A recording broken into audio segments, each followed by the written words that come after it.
Hey man, it's me, Kevin Smith. Are you listening to the right podcast? Because you're supposed to be listening to Three Guys in a Flick. Are you listening to that right now? Then you're in the right place. Enjoy. Ladies and gentlemen, please take your seats. The show is about to begin.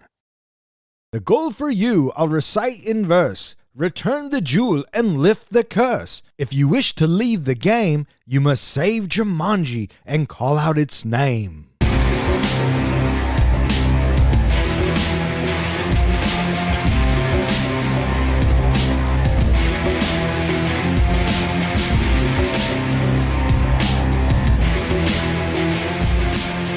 Welcome back. You are listening to Three Guys in a Flick. This is where we review the good, the bad, and the absurd. Tonight's episode, Jumanji. Welcome to the jungle. Beware spoilers. Coming to you from the jungles of Jumanji and inside Alan Parrish's old hut, my name is Don. And to my right, we have our comic book guy, John. There's some pretty big mosquitoes around here. I know, I see those, but do you see that margarita maker? Oh, I'm pretty excited for that sucker. All right. And to my left, we have the Professor, Ken. Hello, everybody. How you guys doing tonight? I am doing pretty good. Frustrated. Why? Because apparently I didn't get a memo. No. You got the memo, bud.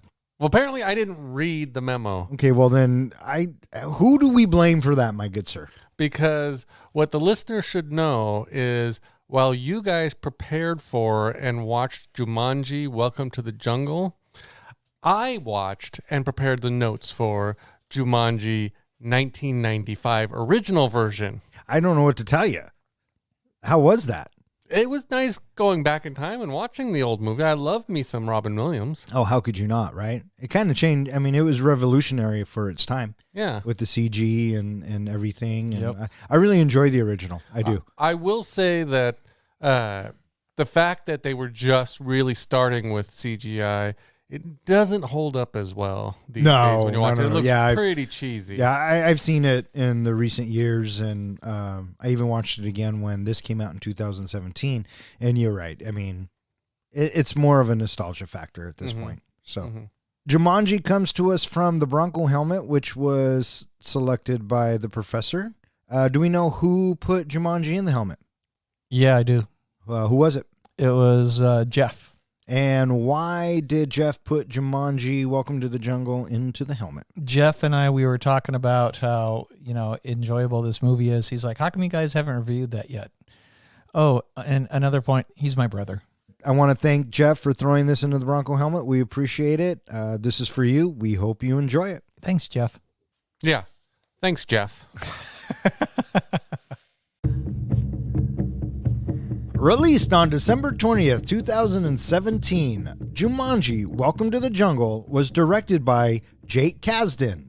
Screenplay by Chris McKenna, Eric Summers, Scott Rosenberg, and Jeff Pinkner. And it stars Dwayne Johnson, Karen Gillan, Kevin Hart, Jack Black, Nick Jonas, and a bunch of other actors. How'd this movie do, Don? This movie was made for $150 million and brought in $995 million. So that amount, that's largely because of the rental sales.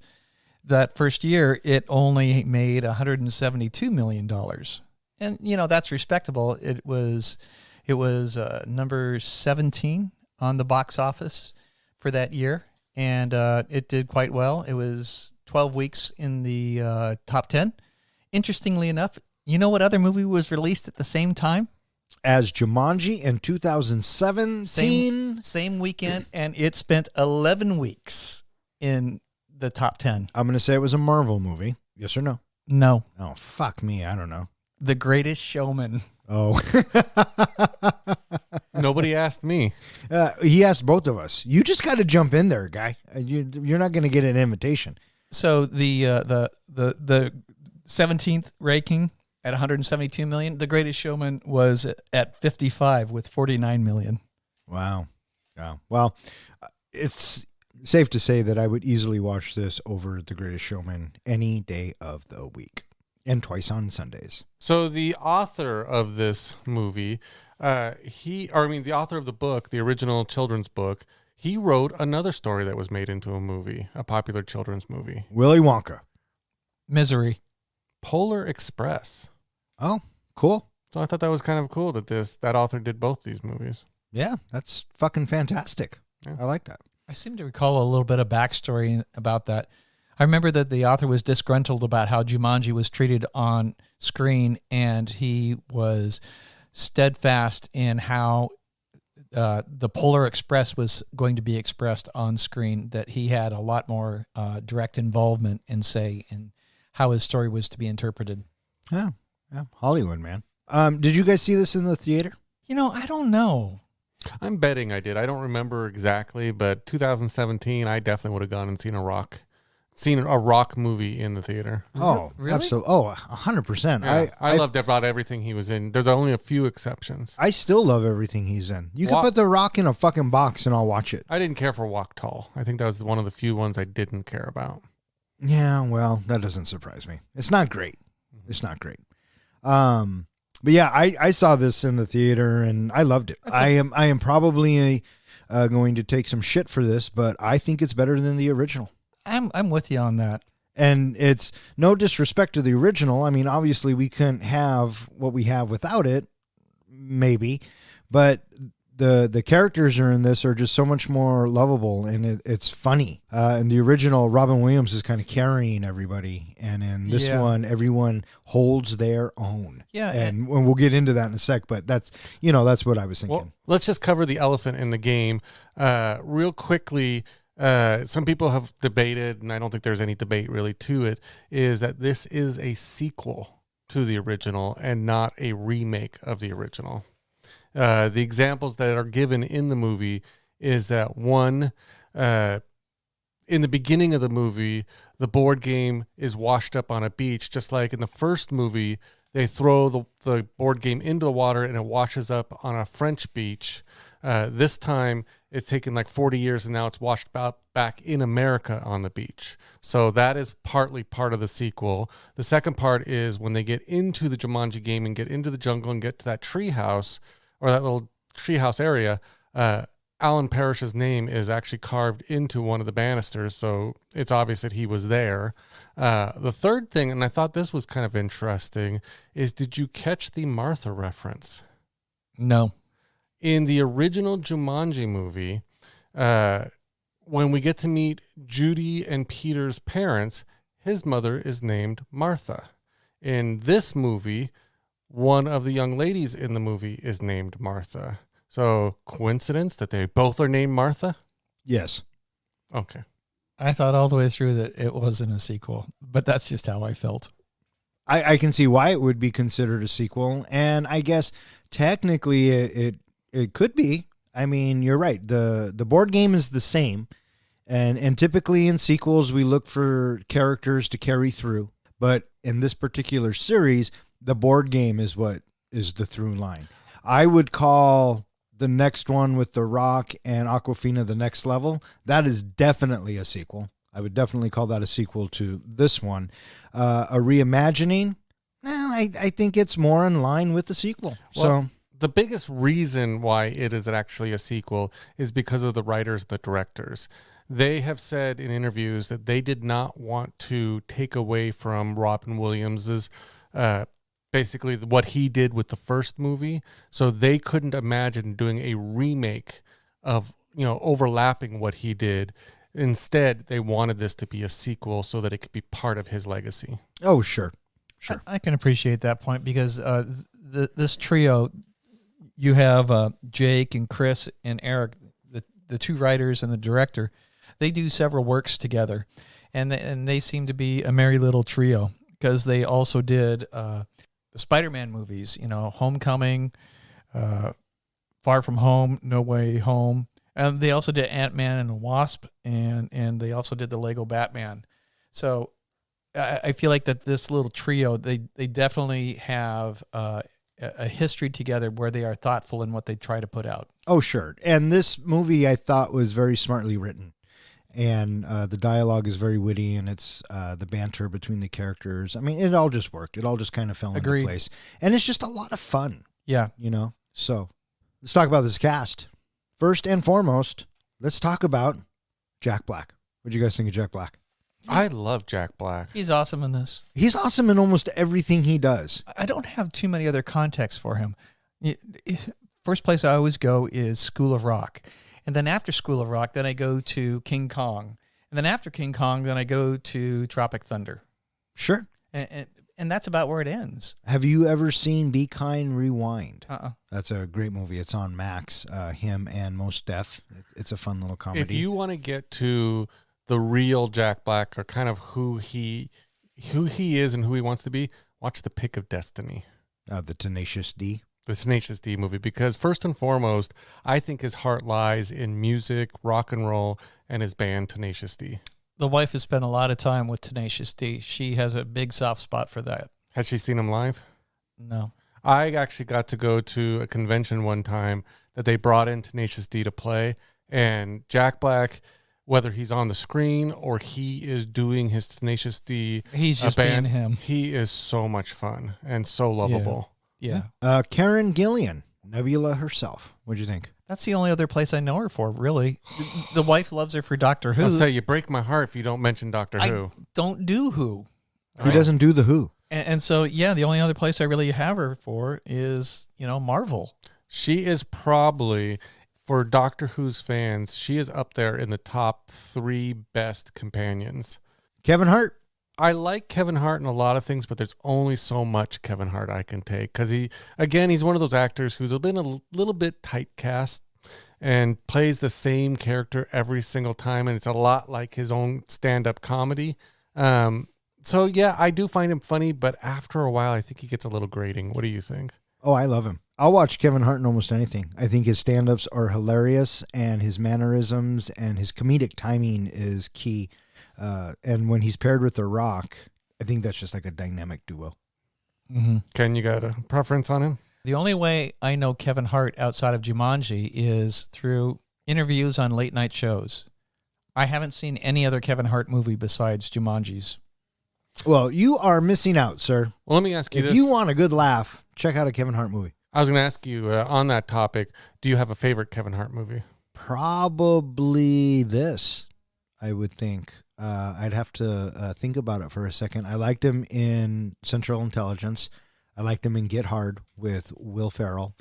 Yeah. What about you? I think Central Intelligence. I actually like the pairing of Rock and Kevin Hart more in that movie than I did this movie. Oh, I don't. I think this movie is the apex of their partnership so far. All right. The man himself, Dwayne Johnson. What do you guys think? I thought he was great in this movie. This movie was perfect for him. I mean, he fit into this role perfectly. Yeah, totally agree. Do you have a favorite Rock performance? And I'm not counting WrestleMania 21 where him and Stone Cold wrestled That was a pretty good one. at Safeco. Or it was Safeco then. T-Mobile I now. was there to see it. So was I. So for me, I think my other favorite place I really like him in is Fast Five. He was so wonderful in that. He just exploded that movie. I could not agree more. I was leaning towards Tooth Fairy. Oh, the hockey movie, huh? I'm kidding. I don't know. I've liked him in a lot of the movies he was in. He's come a long way since The Scorpion King. Yes, he has. Although I have to say, when The Rundown and Scorpion King came out, I was already a fan because of the wrestling, but I just thought that those movies were just so funny, and he has great comedic timing. And then he does The Game Plan, which I think is my favorite role of his, is where he plays the quarterback, and it's a fucking Disney movie.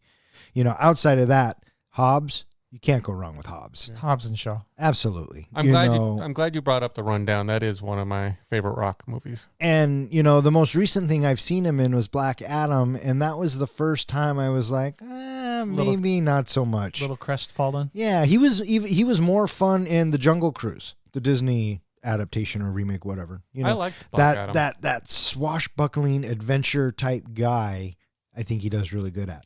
I was wondering, I was going to bring that up a little bit later, but we can talk about it now. Thinking about having the spirit of Jumanji it feels like it could, rival what we have in the Jungle Cruise.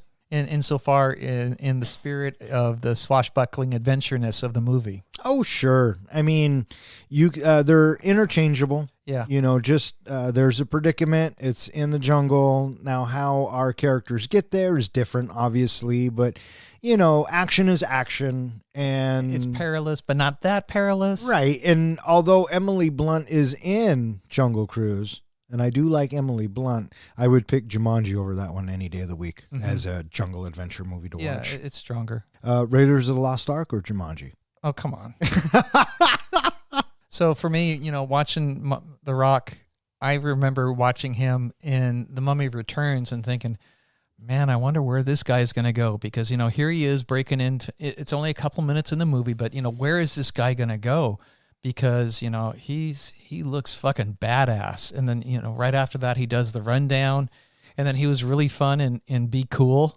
Him and his little cowboy dance. Yes. Oh, and it's just a small cameo bit. Yes. But he is so good. You're absolutely right. Yeah. And so I'm looking at him and I'm wondering, man, this guy, he's really going to be taken off. And, my soft spot movie, and I've only watched it once, and it was with you, Don, The Game Plan. I think that he plays that to a T. That is just so perfectly played. Yeah. Listeners, if you haven't watched The Game Plan, before you start rolling your eyes at me, and you know who you are, check it out. You'll absolutely fall in love with The Rock and the little gal who played. I cried just thinking about it. Do you know what was one of Rock's very first acting roles? No. When he joined the Wrestling Federation? No. Outside of wrestling. It was a Star Trek Next Gen episode. Oh, no way. He was? played an alien in it. That's right. I remember that. An I alien didn't know gladiator. No, I didn't know that. Yeah, he was like a rival gladiator, and one of the Star Trek crew was also a gladiator, and he was kind of sort of helping him out a little bit. Yeah. That's fucking awesome. Yeah. Listeners, if you're a big fan of Rock, watch that TV show he has, The Young Rock Show. It's really good. I like it. Here's a fun fact. Dwayne Johnson's net worth, $800 million. That's just a little bit. Is it trivia time?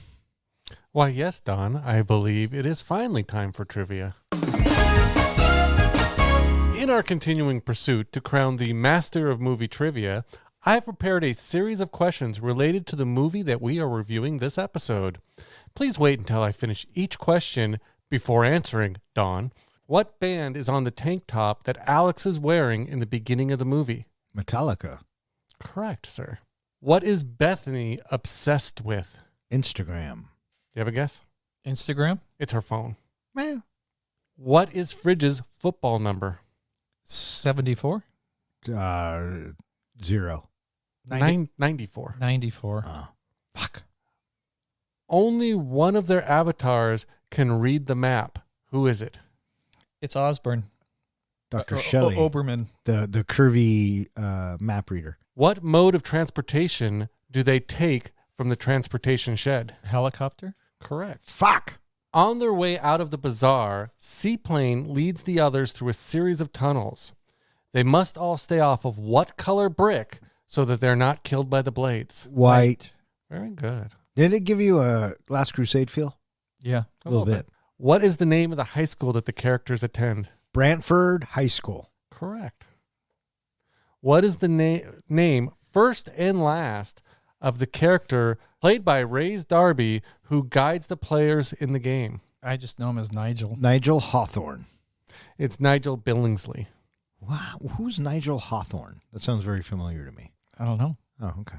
And for the final question, what year does Alex return to after they win the game? 1996. 1996. Mm. So I think, Don, you win this week. Well, that's a fucking first. So I think we're finally back at a tie. Well, lucky fucking us, huh, Professor? You got it. Lucky us.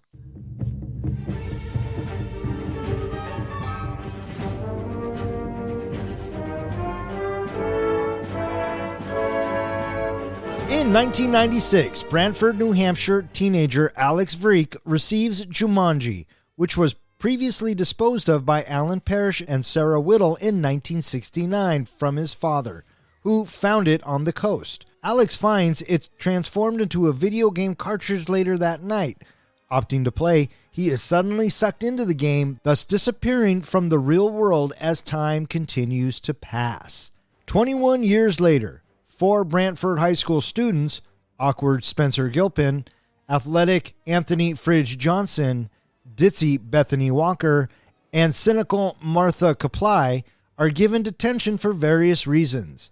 Fridge discovers Alex's discarded video game. Upon starting it, the group is sucked into Jumanji, landing in a jungle as their chosen avatars. Spencer as muscular archaeologist Dr. Xander Smolder Bravestone, Fridge as zoologist Franklin Mouse Finbar, Bethany as male cartographer and paleontologist Professor Sheldon Shelley Oberon, and Martha as sultry martial arts expert Ruby Roundhouse.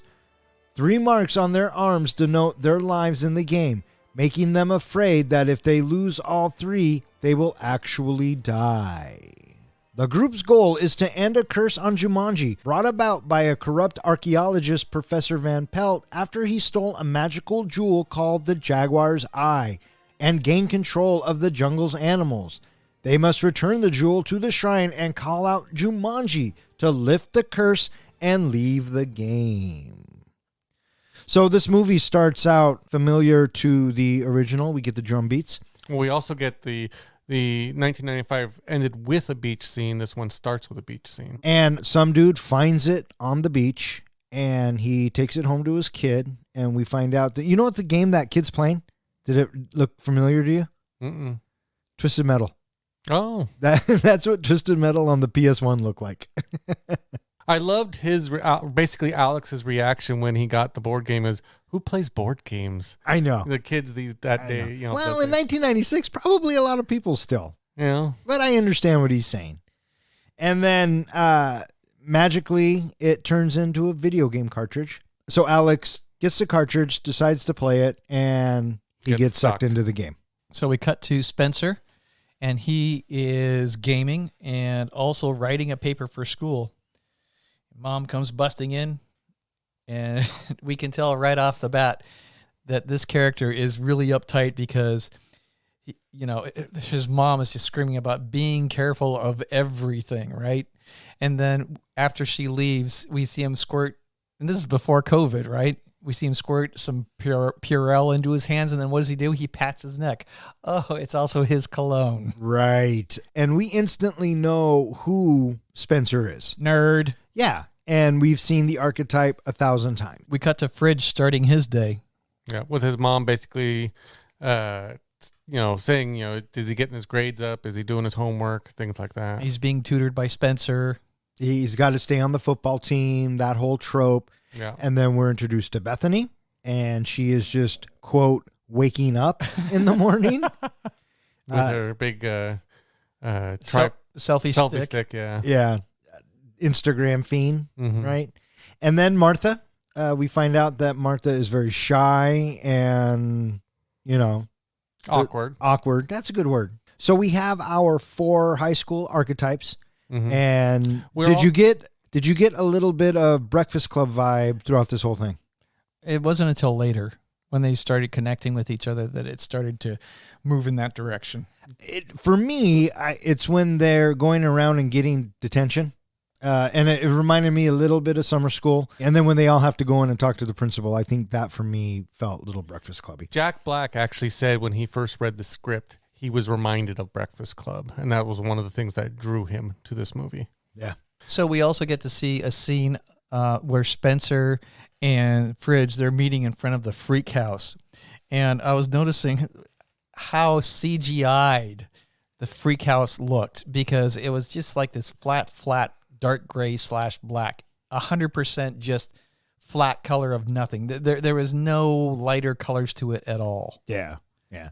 And the other thing that sort of bugged me was all the foliage on the trees. It's clearly the fall, and why are all these Christmas decorations out with all these trees with all these leaves on them? Because the dad never took the Christmas lights down. No, it wasn't his place. It was the neighbors' houses around it. It bugged me. Oh, the neighbors' houses around it had Christmas lights on? They had Christmas decorations, Christmas lights, but all these leaves are in the trees. Hey, does that make it a Christmas movie? I knew that was going to come up. What makes a Christmas movie a Christmas movie? We'll talk Who about. cares? Yeah, we'll talk about it in December. The pacing of this movie in the beginning, one of the key things we've talked about in past movies is the introduction of our main characters and the pacing of that. Like Breakfast Club, we've always kind of referenced as one of the perfect pacings for introducing us to our characters, who they are, what they're like, and what their characteristics are. This movie, we quickly kind of get, the characteristics of our characters, and we figure out pretty quick that Spencer and Fridge used to be very close friends. They used to be best friends. Something has happened to divide them, and now Fridge is having Spencer do his homework. Yeah, and Spencer tells us that as the audience. It's been fun doing your papers and homework. Even though we've been friends since childhood, and you walk around here like you don't know me. A typical trope. What do you think of the pacing, though, of our introduction to these characters? The pacing was great. It's not until later in the movie that we slow down, but I think the first half of this film is paced very well. It gets us moving. It tells us our story, and it lets us have fun along the way.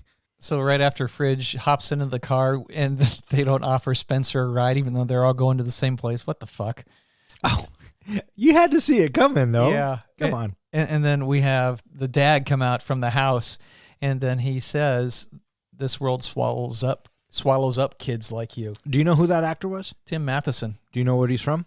I know him from a couple of different places, but the places where I know him from most is from a TV show called Burn Notice, and he also did.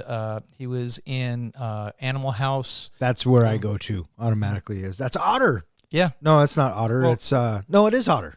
Can we talk about the scene in the principal's office with Spencer and Fridge and the paper that has been copied? We can talk about whatever you want. What would you like to say about it? That scene annoyed me because there was an easy out and they missed it. Which was said earlier on, Fridge said he was being tutored by Spencer. So all they had to do when they were sitting in that room is have Spencer say, "I was tutoring the Fridge. I was helping him with his paper. I must have used the same language from my original paper. I apologize. It's my fault. It's not Spencer's fault, but we worked on this paper together." So they get detention, all four of them. What did you think of, first of all, what did you think of the way Martha got detention? I liked it. I like that she kind of just goes off on the teacher, and some of the stuff she says it kind of makes sense technically. Well, it's kind of a dick comment to the teacher, though. It really is. It really was.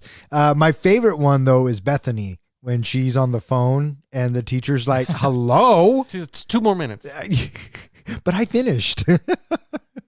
There was something that I tried to watch for in this movie, but I missed. But did you catch the kind of the Wizard of Oz references throughout this movie? No. In the music, apparently it was worked in that every so often they had they played a few notes from Over the Rainbow. And I guess there was a few other little instances here and there of just trying to give you callback. Oh, in the end of the movie, there is another reference that I will bring up that Nigel says that is a direct reference to Wizard of Oz. Cool. So they all get detention. They got to go down and take the staples out of the magazines. Choose your weapons. Which would fucking suck. And naturally, they find the video game system. How did it get from Alex's house to the school?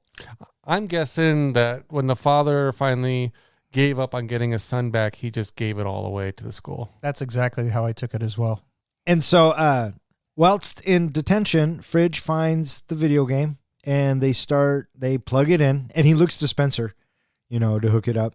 And the TV cart thingamadoodle, remember those in high school? I remember being so happy when those things got wheeled into the classroom. I know, because you knew no class. And we were going to get to watch Cujo. They hook it up and they turn it on, and then they find out that one of the characters you can't select, which at the time when I saw it, I didn't put 2 and 2 together, but that'll come around later. Mm-hmm. And they go through, and Fridge picks. He thinks it's Moose, but it's Mouse. Right. And Spencer picks Dr. Bravestone, and Bethany picks Shelley Obram because it's the curvy genius. Mm-hmm. And so she thinks it's a girl in Shelley. And Martha gets Ruby Roundhouse. Real quick, out of the 4 characters in the video game, which one was your favorite? I got to go with Smolder. So good. I think I would too. I would too, but Ruby Roundhouse is a close fucking second. Okay. And so they all get sucked into Jumanji, and now we can kind of start our movie. What did you guys think of when they all fall into Jumanji and then they're just starting to figure out what the fuck is going on? Did you catch that Smolder, the Rock's character, is the only one who always lands on his feet? I thought that was kind of interesting. It was funny that the rest of them all just flop down or land however. Ruby lands on her feet a couple of times. I thought it was a great kind of quick introduction to our new characters. I mean, we knew right away that, two and two, put two and two together, they're avatars. Yeah. Yeah. I like how the Rock's character is still Spencer, and he's trying to figure out. And I like how Fridge is having a fit because he's small. He lost 2 feet. And, he's got the backpack, and he's Bravestone's valet. And I love how Ruby Roundhouse, when she looks at her avatar and is like, who dresses like this in the jungle? Yeah. Yeah. Which was a direct reference to Tomb Raider and making fun. I guess there was a big thing about, sexy characters in video games wearing non-practical clothes, and that's what they called out in this movie. Yeah. Yeah. I do dig Bethany, though. I'm an overweight, middle-aged man. I have a tattoo. Wait a second. Where's my phone? But then it's followed up so brilliantly with I don't have 2 feet of my body. The way they just kept going on and on when they first arrive in Jumanji, I think it's just comedic gold. I love when they figure out how to bring up their stats, their strengths, and their weaknesses. Tapping their chest or whatever, and how, The Rock brings up his and he's got no weaknesses, all strengths. Yep. And then they bring up like Kevin Hart's and he's got all weaknesses and barely any. Like strength is one of his weaknesses. How is strength a weakness? I love that. And I love too that cake was on his list because that's going to pay off later. How is cake going to come into play at some point in this? I like when they're figuring it out and Fridge goes up to Ruby and he's all, you just press your chest. Here, let me do it for you. She's like, get out of here. Oh, it's so good. The chemistry between these 4. Mm-hmm. I fucking love it. I absolutely fucking love it. It works well. Absolutely. And then here comes a hippo, and Bethany's gone just like that. What did you think of that immediate, one character's all of a sudden dead? I immediately thought of Deep Blue Sea when the shark eats Samuel L. Jackson, very similar. But they have to establish the rules, right? And in most video games, you get 3 lives. So it makes sense. And when the tattoos, that's your life. And I thought they did a really good job of incorporating video game rules to this world since it was a video game. For me, I've talked about our oh fuck moments. And I think the first time I saw that and the hippo grabbed so quickly, we had kind of the inkling that they might get multiple lives, but it was just so quick and so surprising that was one of my oh fuck moments in this movie. And kind of, for me, set the pace of expectations later on in the movie that we're going to see some violent deaths. Yeah. Yeah. And that sound they make when they respawn, I always like that. And then they just drop out of the sky. And then we have the hippo closing in, and then they're suddenly rescued by Nigel Billingsley. Welcome to Jumanji. And this is the narrator, and this is giving us a backstory. I like when they get into the truck and they start going and they're asking Nigel questions, but he's an NPC. He's just repeating things. Right, and he's very limited on his responses. And The Rock has a letter, and Nigel starts to narrate it, and we cut to it. Cutscene. And you hear Fridge going, what the hell? Where are we? What is this? And Spencer, I think it's a cutscene. And they just do a really good job of explaining it. It tells you the backstory. Yeah. And this is also where we get introduced to our antagonist, Bobby Cannavale. Dr. Russell Van Pelt. What'd you guys think of the villain here? He was good. Yeah? Yeah, I did like him, but I almost feel like we didn't get enough of him. I can see that for sure. The only thing I liked about him was there was only a few scenes where he was really intimidating. But other than that, I thought he was just a paint-by-numbers villain thrown in there to be some sort of an obstacle for our heroes. And I don't know. I think he was. I agree with that. I think I like the villain in the original the best. because ultimately it's his dad. Well, it was Van Pelt in the original, so they shared the same name.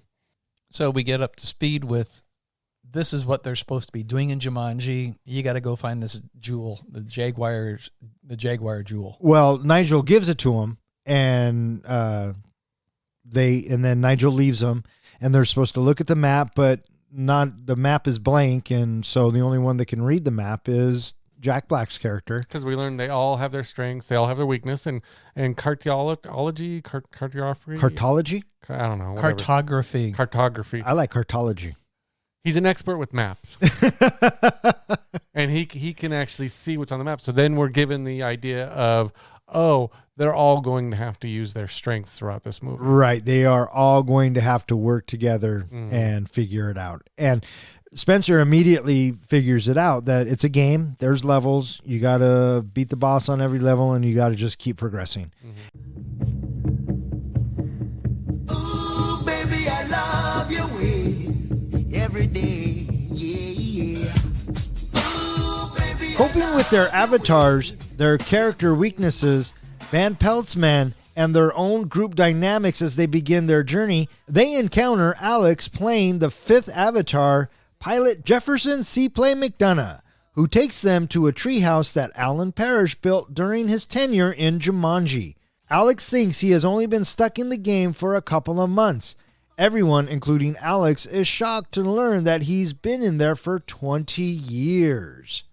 The group coordinate with each other's strengths and work together to overcome the game's obstacles. They manage to return the jewel to the statue, break the curse, and return to the real world.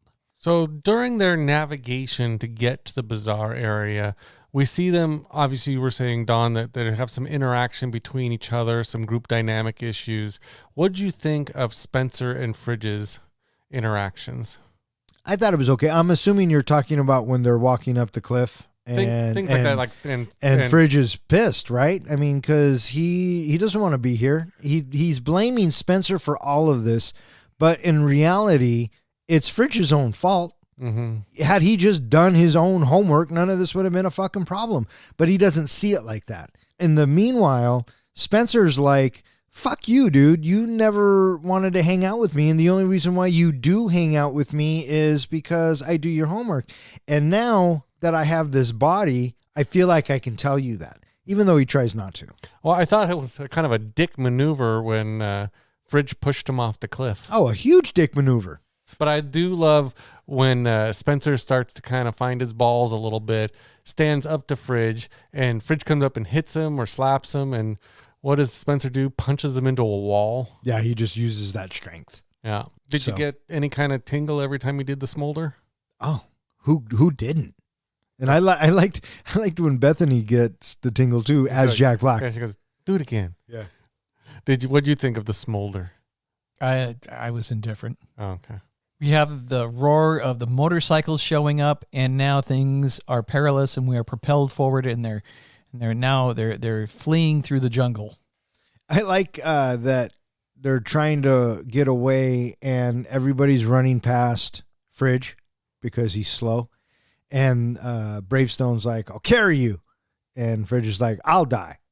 And I'd rather die than you carry me. And then they cut to he's flying down the road carrying Kevin Hart. Did you catch Bethany when she's in Jack Black's body and she's complaining that she's having a heart attack or she's dying, whatever? But if you flash back to her weakness, it was endurance. Right. So basically, she was just out of energy. Yeah. So I love how they kind of tried to work each of those characteristics into the characters. Yeah. Oh, they did. They worked them in. Mm-hmm. Absolutely. And so at the bazaar, they figure out what's kind of going on. They run into this little kid, and it tells them you have to find the missing piece. And they assume it's the missing piece to the map. So they get lured into this area, and they have this ration bit. And, it's like in the video game where your player gets their health back. And I love that the cake callback comes back, and Kevin Hart eats the cake. Did you notice how violently he explodes? Oh, yeah. It's not like a little poof, you're gone. I mean, he fucking exploded. Well, not only did, I mean, first of all, it was just this huge fireball, but I don't know if you caught it. If you looked at the ground, all the ground around that area was all black. Yeah. From the explosion. Yeah. And then Spencer figures out he can fight. And these are always fun bits. Well, I love, because it was a callback to the beginning of the movie. You notice I used the word callback. In that when we first see Spencer playing the video game, the fighting game, he's calling out each move that he's doing, uppercut, right hook, parry. In that fight sequence, I love the fact that they brought that back, just like a video game. He was calling out each one of his moves. Yeah. Before this happened, though, I think that it's worth mentioning that when they escape they jump into the water, and then they get out of the water, and then we have Martha. She suddenly gets bitten by a snake, and poof, she dies. And then we realize that now they realize what those hash marks are about. They figure out that they're losing their lives, and this is going to be an issue, not once but twice more in the movie, about her and the issue with snakes. Because when we get to that scene, with the snake coming out of the basket, it's like, holy shit, she could be in serious trouble here. Yeah. There is another fun moment that happens before they get to the bazaar. I need to take a leak. Oh, this part had me rolling. Jack Black plays it so perfectly. It's so funny. And you notice Fridge and Spencer, they're trying to be cool about it, I love that. Oh, don't look. This is a thing. We don't look. Yeah. Spencer's like, yeah, you don't look around, And Martha, come look at my penis. No, thank you. I love how she says, this is so cool. You guys have a handle. Yeah. We do also get, before they get there, that the girls, they have a little bit of girl talk together. And I feel like that this is the first connection that happens in the movie between our characters, that a little bit of a bridge is starting to build between them, because they're talking in a way that I feel like that they show that they could have, some sort of common ground with each other when they're talking. Sure. And during these bits, as they have to walk to where they're going, they all kind of bond. And exactly. Bethany's like, why do you hate me, Martha? And Martha's like, because you're superficial and this, that, and the other. And Bethany's like, well, that's just what you see. Maybe I'm going through some shit. And it's for the first time that they kind of both see each other as humans, which is ironic because they're avatars. This is something I really appreciate about this movie, is they took a typical trope and they turned it completely around. Typically you get the pretty girl is the mean girl. She's superficial and she's somewhat of a bully. In this one, Bethany brings up the fact of, yes, I'm good looking. Yes, I'm superficial, but maybe you don't like me because you're afraid I won't like you back. And so that's why you behave like that. That's why you behave. So it wasn't that Bethany was mean to her ever. It's that Martha never gave her a chance. And that's Martha's guard. That's her shield, that she is willing to hate everybody else, so that way she doesn't have to be disappointed. So they make it to the bazaar, and they find out that there's a snake in the thing. And Fridge realizes that he's a zoologist. And throughout this bits, every time there's an animal or something, he'll spew out a fact. Why do I know all this? Exactly. And they open the basket, and it's a black mamba. And, Fridge is like, that's a black mamba. And they come to the conclusion, I don't know how, but they come to the conclusion that it's a staring contest. Well, it was the clue that said, don't blink. I get that, but a staring contest with the snake? And God bless Jack Black. They say, is anybody good at a staring contest? And Fridge starts blinking his eyes rapidly. I saw that. Like, no, I don't want to do it. And Bethany feels bad. Guys, I'm great at it. So it turns out it's not a staring contest, but in fact, they have to defang the black mamba. And luckily, Bravestone has fast reflexes because he's able to catch it, open its mouth, and Fridge gets to defang the black mamba. And he's super proud of himself. He's like, I defanged a black mamba. I noticed that's about Fridge is each time he does something that would be out of his norm, defanging, basically doing something on his own for himself, defanging the black mamba, coming up with all that trivia, things like that. He got pretty proud of himself. So I think that was kind of his life lesson throughout this movie, is do it on your own and take pride in what you do. Yeah, sure. And so they get this. Clue. Was that an original piece from the game? I don't know. Kind of reminded me of it. There was also a couple of statues in the ground when they first get there. I think those look like the pieces from the original game. They were all designed to look like the original pieces from the game. Nice. I knew it. Van- But they are attacked. And Van Pelt catches up with them. And action ensues. But just as they're cornered, they get some help. Smoke bomb. And it is the wonderful Nick Jonas himself. So this is the fifth character. We escape through those tunnels in a series of traps. Very Indiana Jones, like you called out earlier. Yep. And then they go back to Seaplane's hangout, which is Alan Parrish's hideout. We learned which that- when I saw that in the theater, I just went, "Aw," because that was a really cool call out. Mm-hmm. I thought that was a really classy way to tie the two together. I didn't recognize it. Well, Because you probably forgot that Robin's Williams' name Because was it'd Alan been- Parrish. Because it was 15 years since I'd seen it. yeah. Well, that's what I'm saying. And if you think about it a little bit deeper, Alan Parrish escaped Jumanji in 1995. Alex was sucked in there in 1996. So it was only a 1 year apart that they missed each other. Yeah. I love too that his strength is making margaritas. I thought that was pretty funny. And how Fridge keeps drinking more and more margaritas. And Spencer and Martha just spit theirs out. Right. But this is also where Spencer and Martha kind of tell each other that they're vibing on each other. Yeah. Right. Mm-hmm. And then that kiss is so funny. It was so funny. So bad. Yeah. Another important point that is revealed is they finally come to realize that they all need each other to succeed if they're going to have any shot of getting out of the game. They figure out that Seaplane is the missing piece. Yeah, because he reveals he is incapable of finishing the game without them. He has needed them all this time. Right. And the next level up is the transportation shed, in which this is where Seaplane always stuck, but now he has the help of the other four. And this is also where we get some very crucial information.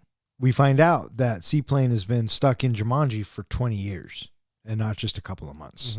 Mm-hmm. I thought this was kind of, it gave me a new take on the original movie in that the fact Seaplane, like time passes differently in the world of Jumanji, that Seaplane didn't realize. He thought it had only been maybe a few months. So that makes me wonder if Alan knew time had traveled so long that he had been in there for 20 years.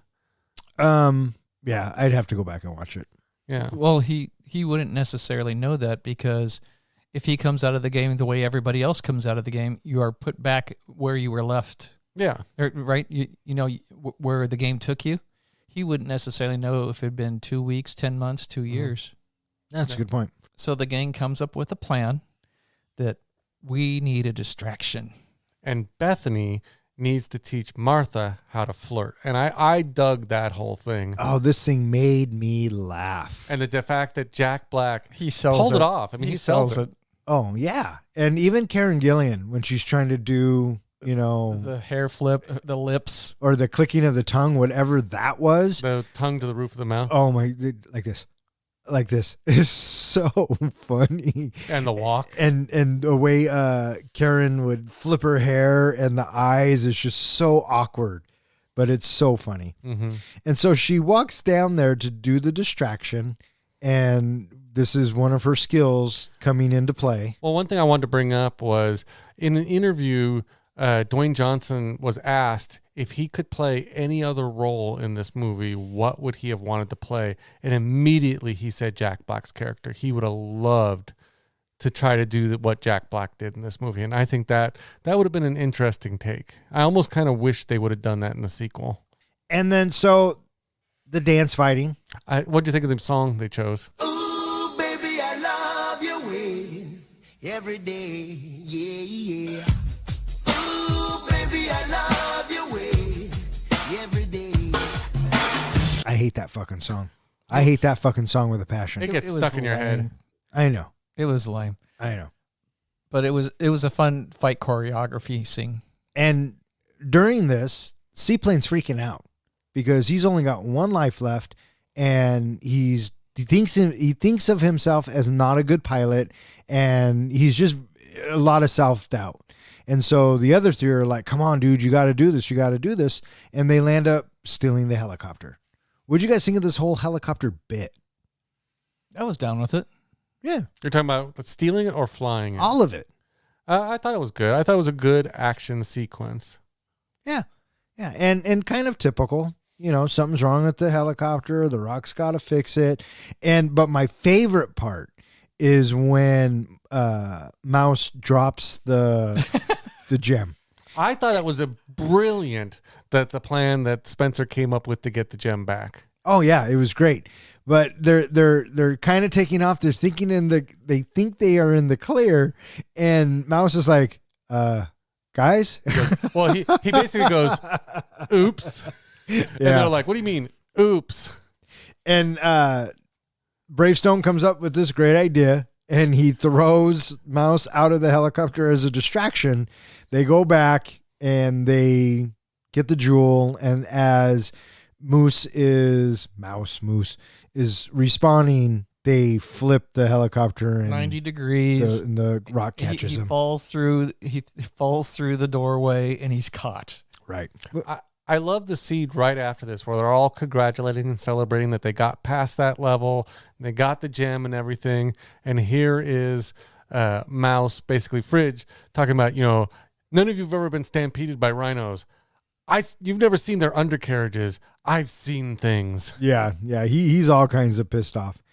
And this is also when Seaplane gets bit by a mosquito.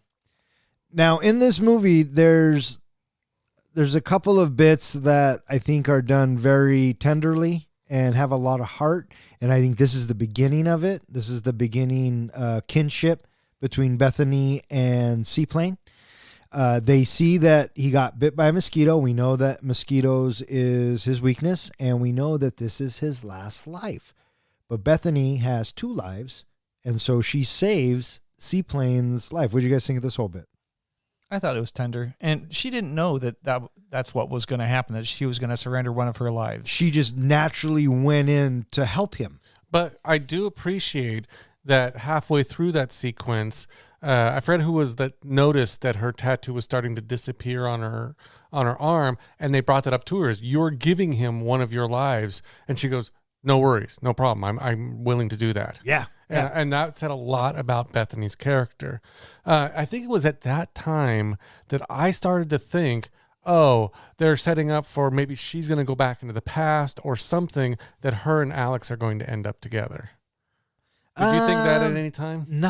No, I didn't, because I'm not sure why I didn't. It just didn't go that way for me. Mm-hmm. And the way it plays out, I think is just so much better. Oh, I agree with you 100%. But yeah, no, I didn't see it going that way. Yeah, you can tell she was sweet on him, but we didn't necessarily know if he was sweet on her. And it felt like more like a schoolgirl crush. There was a really fun moment right in this time as well, where Alex says, "Does phone mean something different in the future?" Yeah, and it's kind of hinting at us that, because we find out that he's been in here for 20 years, because he starts talking about Cindy Crawford being the bomb and using all of this old lingo. Yeah. And Fridge and Spencer are like, what the fuck are you talking about, bud? I love that Fridge, or I think it was Fridge that made the comment, she's like 50 years old. And they're all like... And Spencer's like, man, but she's still kind of good looking. Yeah, exactly. That was a good bit. No, the biggest thing I thought was funny in this whole sequence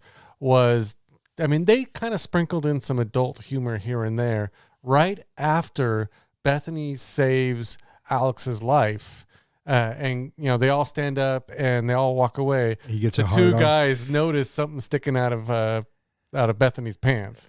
It was These things are crazy. That was subtly but well done. Yes. Yeah, without actually having to show us, it was obvious what they were talking about. Oh yeah, it was very well done. Made me laugh. Which takes me back to the peeing moment. And look at this. And then we have Moose talking about, heck, I looked at it 20 seconds in. Yeah, as soon as I got here. Come on, who wouldn't have? Yeah, right. He's like, I'm glad I brought one thing back, in from the real world. Right. They find the Jaguar Mountain, and at the same time, it's also revealed that a vulture sees them that has been sent out by Van Pelt. Right. And he's been on their trail ever since. Mm-hmm. And now we finally reach the final path, and it's nighttime, and then we have all those torches light up, and they are faced with a challenge. I thought this was a really good looking scene. I like the Jaguars in it. It becomes a Bravestone thing, and he's going to do it. And because him and Martha already professed that they like each other, so he's trying to step up and be a little bit more brave. And like you were saying earlier, comic book guy, this is a prime example of how Bravestone or Spencer is not fearless, because he goes up into the trees. And he's really good at climbing. That's one of his strengths. That's right. And he's trying to go, from tree to tree to tree, but a squirrel fucking scares him. He falls down and he gets eaten by a jaguar. But here's a part that I had to think about this last time I watched this movie, is usually when people are killed, they respond right away and they fall down from the sky, or at least it takes a few seconds. Did you notice he didn't respond right away? Which means he didn't die right away, which, if you think about it, that means that jaguar was gnawing on him for a while before he actually died. Yeah, I didn't pay attention. And then a nice little moment happens where we have Spence. He's completely freaked out, and it's Moose that has to give him a pep talk. It was so much easier when we had more than one life. And Moose is like, dude, that's all we ever get is just one life. And it kind of puts things into perspective for him. And Moose I love how we're calling him Moose. Mouse comes up with the game plan. I might not know video games, but I know football. And so they come up with this plan. And they have to all work together, which, again, another thing about this movie. Yeah. It took all 5 of them to get out. Mm-hmm. And I like how they did it. They got The Rock a motorcycle. Ruby has the gem. They split up. Van Pelt can only follow one at a time, ends up following Ruby. And just the way they worked it out and the way they made it happen was really good. I liked the whole thing, which I thought this was a little bit interesting when Fridge comes upon the elephant and tells the elephant to stop and realizes that not only does he know zoology, but he has a connection with the animals. I thought it was interesting, first of all, that this elephant is one of the few creatures that Van Pelt's not controlling. Somehow, Fridge, his zoology maybe is overpowering Van Pelt's abilities. But when he breaks through the woods and he's the actual one with the gem and yells, "Zoology, bitch," I love that. I thought it was a great scene. Yeah, Ruby Roundhouse goes in to get the jewel, and she is, even though that venom is her weakness, she still bravely goes in to retrieve it. And she has a plan. Yeah, I think her plan was at some point to die anyway, because she said, "You just get to the top and I will get you the gem." Yeah. And it was brilliant because as soon as Spencer gets to the top, she gets bitten, she poofs, goes away, and when she respawns, she falls, and they do the whole action, catch the jewel at the last second, and Ruby lands on her feet. She does a superhero landing. She does a superhero landing. So bad on your knees. Yeah. They find the jewel, he shoves it in, and they all yell, Jumanji. I got to say, the climax of that moment, I thought it was ridiculous how the motorcycle is going almost vertical up the mountainside. That it looks so preposterous. And the ridiculousness, the crazy rope swing that he does to retrieve the jewel from Martha. Holy shit. But I kept thinking that too. I think the first time I thought, oh, that's impossible. Then I kept thinking, this is not typical world, rules. This is game world rules. And that's exactly, in video games, people are driving up walls and things. So I didn't have a problem with it. Oh, yeah. No, not at all. I loved how fantastical it was. Mm-hmm. And just the whole fun of it. Mm-hmm. Yeah. And then we will watch Van Pelt, and he's destroyed. He just melts away. Which, again, he's kind of a non-threatening villain to me. Just kind of like a fly getting in the way, being annoying. So of the 3 little creatures that he had with him, the tarantula going underneath his sleeve, the centipede going into his ear, or the scorpion coming out of his mouth, which one made you cringe? The scorpion. I think it was a scorpion. For me, it was the centipede. That's a close second. That is a close second. Absolutely. I thought it was interesting the way they built him up with these powers and everything. And when he gets his really big bad moment, he's using a gun and he's putting a knife to Bethany's throat. I mean, he's not using his abilities. Yeah, like I said, not a very good villain. Yeah. So we get our whole thing, Jumanji world is saved. The curse is broken. Everything goes to blue skies. Nigel shows back up again and they got lifted the curse. Yes, and they have to shake hands to leave the world. I love how Mouse is just like, oh, shut the fuck up and shake my hand. He was just in a hurry to get out of there. This is where I was going to bring up the other Wizard of Oz reference. Did you catch what he said to Mouse? He said goodbye. He said, I think I'll miss you most of all, which is a line from Wizard of Oz. Well, there you go. Dorothy says that to, I believe, the Scarecrow. Oh, yeah, there you go. But here's the question I have for you guys. First of all, would you have gone back to the real world or would you have wanted to stay and play? I think at that point, with only one life left, I would have gone back. Fuck yeah, I'd go back. I think I would have gone back, but I think I might want to have played again. I think I might have wanted to start the game over because at that point they would realize that when they left, they went right back to the exact moment they left. So I would almost want to go back into the game and start over again. Okay, but if you go back into the game and start all over again, you better have other players going in there with you. Yeah. Otherwise, you're going to get stuck. Well, that's what I'm thinking is I'd hope everybody else would want to play too. So you guys would have to come along with me. No, absolutely not. No? No, because I already played it. Where's your sense of adventure? So I dug the moment at the end, right before Spencer is thinking, maybe we should stay. And, I appreciate what he says about that. I like being this with you, and then let's be like this every day. Right. And so, I just like that moment where, it's like we can be like this every day. It doesn't just have to be like this. We can do this in the real world too. Yeah. Yeah. They finally found the courage to start to become who they really are. Yeah. And it gives you the impression, too, that when they return to the real world, they're going to bring some of those traits with them. Martha's going to be more confident and more open, and Spencer's going to find some courage. Oh, yeah, absolutely. The whole arcs of our characters happen within this video game. And as soon as they're thrown out, it shows. Mm-hmm.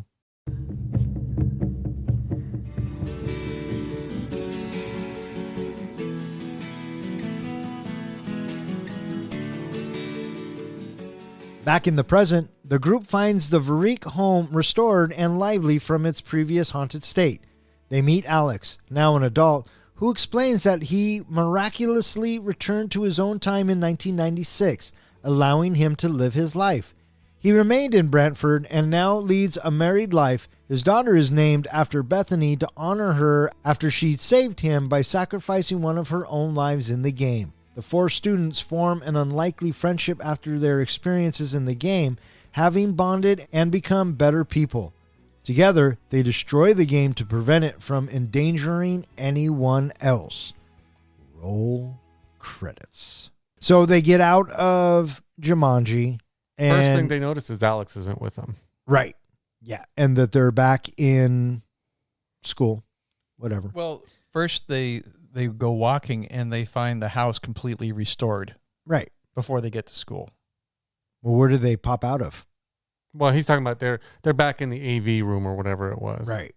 Right. And then they notice that Alex isn't with them. Yeah. And Right. so then they go walking, which I assumed was the next day, Saturday after their detention. Because remember, they had to go to detention again the next day. I assume they left as soon as they got out. That's what I thought too. That they went to go check on Alex. Oh, you think so? Because they know who he is, right? And because that was where he disappeared. Right. So let's go look there. Right. That's what I thought. And this is one of my favorite bits in this entire movie. And it's very subtle. And I think a lot of it is the way that Colin Hanks plays this. And just the four of them. And they see him. And they see that the house isn't in ruins. And Alex is older now. Did you see the shirt he's wearing? He's wearing a Metallica shirt. Still a metalhead. I absolutely loved his character. And the bit that gets me is when he tells Bethany that this is my little girl, or he tells Bethany that we named our daughter after the girl who saved my life. And then just the pure happiness and just relief that are on all of their faces. And, you know, Spencer's like, well, what happened? What happened? And Alex is like, no, I popped out exactly when I left and everything is good. Everything worked out. And watching this movie the first time, I should have seen that coming, but I didn't. I thought it would have popped him out now and he missed 20 years and this. Yeah. But, you know, if you go back to the original, they do the same thing. Mm-hmm. But no, I really dug this scene. And my favorite part, and it's subtle and it's probably stupid, is after they kind of accept what's going on, they're smiling. Alex just kind of says, I was so stoked. And it's just in that moment, it's just the pure happiness and the pure joy. Of that scene, you were talking about the look of the relief on their face. When they go to Bethany's face, just the sense of pride and, I don't know, just the fact that she felt so honored to have the child named after her. I thought that was she did a great job of expressing that on her face. Yes, I agree wholeheartedly. You guys cried. It may have been I might have teared up. Yeah. I might have teared up at that one moment. That was a lot of heart in that scene. You guys cried. I'll admit it, yes. So did I. Down both eyes. Yeah, it's down so both cheeks. So good. So stoked.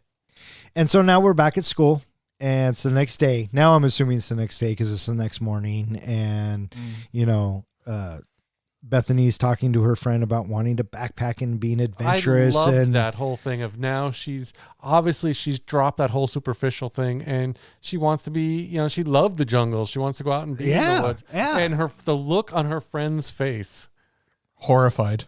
Absolutely. And we get Martha and Spencer giving each other a proper kiss. Well, even before that, I love the fact that Spencer shows up with Fridge and they're walking side by side and they kind of do the fist bump. I like how Fridge runs up to catch up to Spencer. Yeah. Yeah, very satisfying. Hey, a life and death situation will make anyone bond. So. And then, yes, we get that kiss. We get the Michael Bay 360-degree kiss. I'm glad I wasn't the only one that thought that. Was this kiss a little bit better than their first kiss? No, I like the first kiss much better because just the way the Rock's face. And licking the side of their faces. And then we hear drums beating. Naturally. And then cut to a big old fucking bowling ball smushing it. Well, that's the funny thing too is I remember when they first got to the AV room. He's like, what do they need with a bowling ball? What do they need with a bowling ball? Well, we get our answer at the end of the movie. Yeah. And that was Jumanji. So I got to say, you know, watching this movie, watching them, you know, walking all over Jumanji, that was quite the crazy journey that they had. It was. It reminded me of Journey to the Center of the Earth too with The Rock. Oh, yeah. You mean Middle Earth? Oh, fuck. Walked right into that one, didn't we, bud? And now it's time for John's precious moment. Last week, I took a break from comparing the movie that we were reviewing to the greatest movie series ever made, Lord of the Rings. This week, the vacation continues as I compare Jumanji, Welcome to the Jungle, to another movie that shares similar themes. This time, it's Wizard of Oz. Or as I like to call it, John's If I Only Had More Moments. In my head, I'd be scratching while my thoughts were busy hatching if I only had a brain. In both movies, characters are brought into a different world where they must complete an adventure to return home. In Wizard of Oz, it's Dorothy who is initially pulled in, but if you paid attention, you'd recall from that movie that her companions are played by people from her real world. Also in Jumanji, like Wizard of Oz, both movies focus on unlikely friendships that build throughout the movie. In Wizard of Oz, it's Dorothy, the Scarecrow, the Tin Man, and the Lion. In Jumanji, it's awkward Spencer, athletic Fridge, ditzy Bethany, and cynical Martha. So to break it all down, Dorothy would be Spencer. In the world of Jumanji, he's the leader and the one who pulls the group together, much like Dorothy does in Oz. The Scarecrow in Wizard of Oz is the one that's in search for a brain. He lacks intelligence, but really, he has his own unique way of thinking that proves to be an asset to the group, much in a similar way as does Bethany in Jumanji. She's basically smart, but hides it for superficial reasons. As the adventure persists, she grows to embrace her non-superficial sides of herself. She shows that she's more than just good looks. The Tin Man in Wizard of Oz is hoping for a heart. In Jumanji, Fridge is the one who's lost his heart and his friendship with Spencer. But throughout the movie and their shared adventures, he basically recovers his heart and recovers that friendship that he had once with Spencer. The lion in Wizard of Oz lacks courage and yearns to be brave. Awkward Martha lacks courage early on in the movie, mainly courage in herself and the things that she is capable of. But thanks to the group and their adventures together, they help her find that courage. And as for Alex, when the group finds him, well, he's a lost little dog, so that makes him Toto. The Wizard of Oz, in my opinion, would be Nigel. He serves as the group guide and gives them their quest instructions. The Wicked Witch, well, that would be Van Pelt. He's the group's antagonist. And like the witch, he'll do whatever he can to hinder the group from completing their quest. And like the witch, he has magical abilities and basically, in the end, melts away. So what is the Ruby Slippers? In Jumanji, the best analogy or comparison to the Ruby Slippers would be the Jaguar's Eye. It's the Jaguar's Eye that is a mystical jewel that possesses magical powers. It serves as the key element in the story as the characters need to find and return it to its rightful place in order to break the curse and escape the game. The Eye could be seen as comparable to the Slippers because both possess supernatural abilities and play critical roles in the progression of the narrative. Similar to the Eye being the key to the group escaping Jumanji, the Slippers are what gets Dorothy home in the end. And there you have it, my comparison between Jumanji and Wizard of Oz. Bring on the grades. What do you think? Well, you got the Dorothy, Tin Man, Scarecrow, Lion, Wizard, Wicked Witch. Those are all good, solid comparisons. I don't know if I agree 100% having Alex being Toto, because Toto, I felt like was sort of I don't know. I felt like that Alex contributed a lot more to the story arc than Toto did. Who was the lion? The Cowardly Lion Martha. was Martha. Who was Bravestone? Bravestone was Dorothy. Huh. I think I would have gone the other way. I think I would have put Ruby as Dorothy and Spencer having no courage. I thought Spencer was the one that kind of brought the group together. All right, I'm going to give you a B. That wasn't bad. All right. The Ruby Slippers being the Jaguar's Eye, more or less, I think that sort of works. I don't know if I agree with all the particulars of it, but I'll give you an A-. Wow. And my head I'd be scratching while my thoughts were busy hatching if I only had a brain. All right, what do you guys think? You guys ready to rate this flick? I'm ready to rate this flick. John, you ready to rate this flick? Okay, you sucked me into your little game. I'll play along.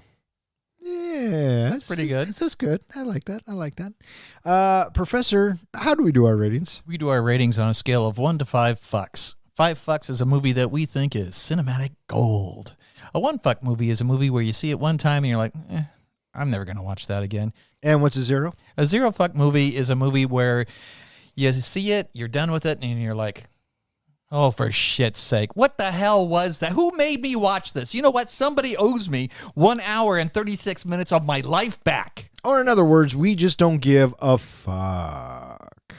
Professor, your brother's pick, you're up. So Jumanji, I have to say, when my brother said, hey, you guys should review Jumanji, I was like, yeah, I'm on board with that. I remembered it being a fun movie. It's been several years since I've seen the movie. But I have to say, it was every bit as enjoyable as I remembered it being from before. I found all four of our characters very likable, and these characters are on a very satisfying story arc with each other. We end in a much better place, emotionally than where we were at the beginning of the movie.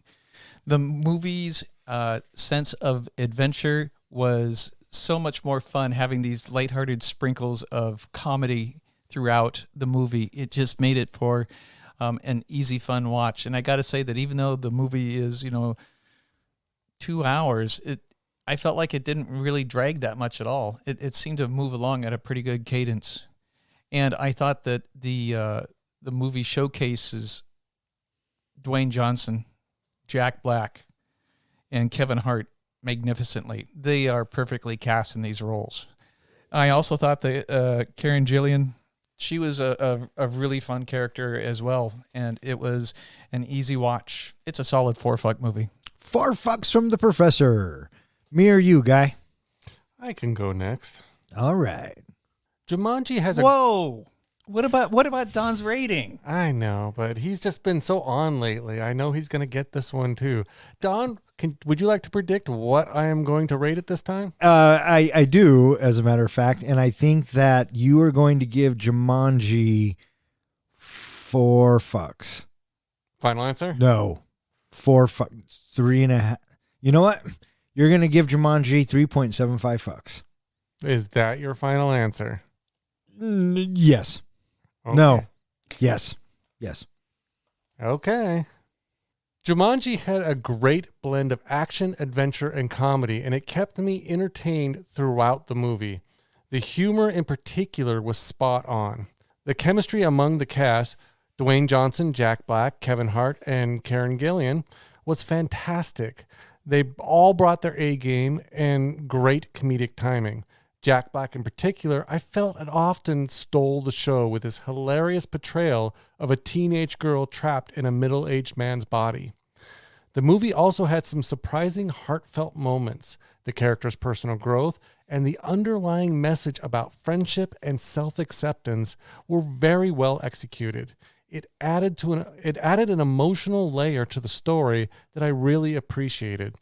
The visual effects, they were all really well done. The action sequences were thrilling, and the CGI work on the animals and the jungle environment was very impressive. It really brought the idea of a game world to life. Overall, I enjoyed Jumanji: Welcome to the Jungle. It was a fun-filled adventure that paid homage to the original while carving its own path. I definitely recommend it to others. The only issues I had with the movie was at times the pacing for me felt a little bit long, a little bit drawn out, like they were trying to fit a little bit too much into the movie, as well as I felt like the original characters outside of the game were at times a little bit underdeveloped. We could have gotten a little bit more from them to care about them a little bit more. But with that being said, I'm going to give Jumanji 4 solid fucks. It had minor flaws, but the entertainment value and the stellar performances made up for it. Well, that was fucking close. You should have stuck with your first choice. Oh, I should have. Jumanji: Welcome to the Jungle.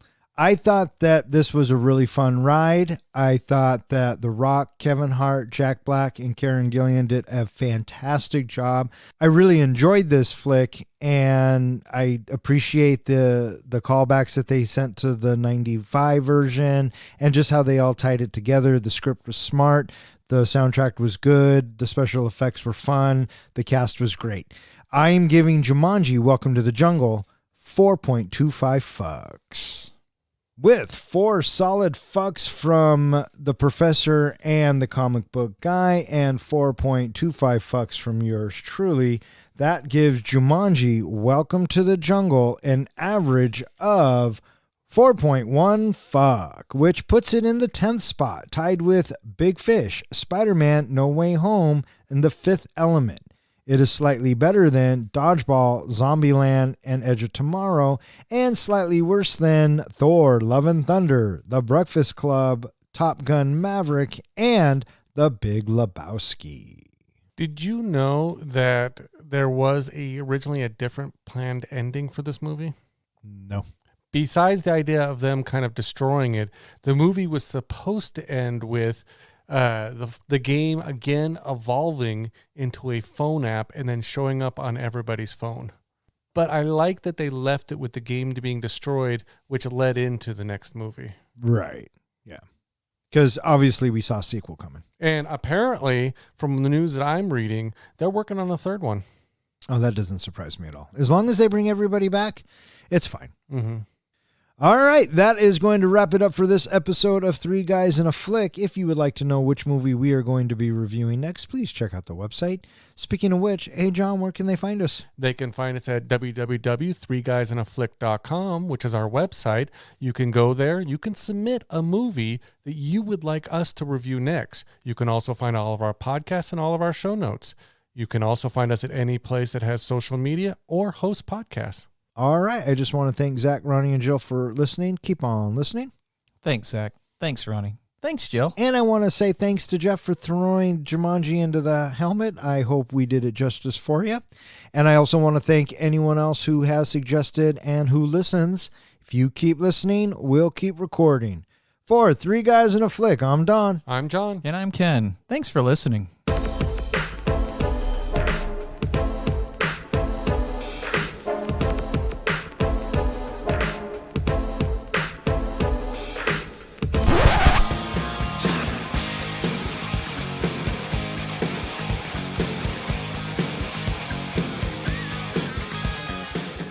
Are you saying that we went on too long? Well, you guys were jibber jabbing. I wasn't going to stop you. Are you in a bad mood? I watched the wrong damn movie. Get over it. You can't go back. Do you have a DeLorean that'll take us back in time? Sometimes I wish. Do you, I didn't ask if you wish. Do you have a telephone booth? No. That you could, Bill and Ted? No. Is there a big ball of lightning, Terminator? No. The TARDIS? Is the TARDIS a time machine? Yeah. Do you have to? Okay, so you get where I'm going with that. Dun, dun, dun, dun, dun. Yeah, he gets sucked way off, into the game. Oh, you're so subtle. They encounter Alex playing a fifth avatar. Pilot Jefferson, Seaplane McDonough. McDonough. Pilot Alec. I updated it for this movie. Oh, okay. So is it still Lord of the Rings? I'm not going to tell you. Well, why not? Because I want the surprise again, like with Jaws. We've already seen the shark, right? So this is like Jaws 2. Well, you're missing my point. My point is you already jumped the shark. So whether you tell us now or later, we know it's a change. Okay. So, well, what is it?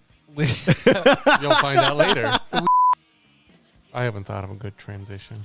Well, we'd fucking help you if you would have told us what the fucking movie you're comparing it to. We could all just sing in that one. That's what I was thinking. But then again, am I allowed to pick a musical? No, you're not. Do you got one? I do have one. I have one. Do you have one? No. What's the one you have? Vijay, Welcome to the Hungmen. No? I have two, but the first one I had I didn't care for as much, which is Jump on Her.